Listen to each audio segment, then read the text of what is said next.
Meron kaming, may import kaming painter. Ayan o, ang ganda. Tisay. Miss Tisay, ano, foreigner yan o. May foreigner na ligaw. Nagpipintura guys o. Oh. Kung gusto nyo, ano, Miss Tisang, ano, painter yan. Sa PM nyo ako. Foreigner yan eh o. Ba? Oh, pipintura siya. Ayan guys, tapos na sa wakas. Ito na lang guys, inayos oh. Napinturahan na sa wakas guys. Oh, linis na, tignan.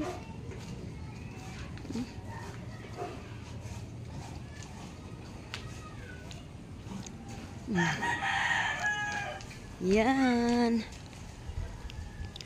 Linis na sa likod guys. Puting-puti na ang ating bahay.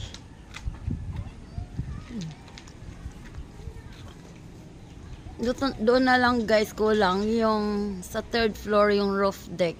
Magpapagawa pa ako dyan guys ng railings.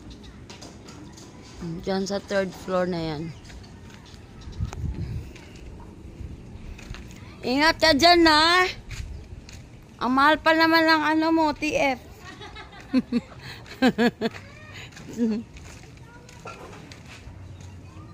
So, papalagyan ko pa yan dyan ng railings. Doon sa third floor yan, sa roof deck na yan. Railings na lang po guys ang kulang.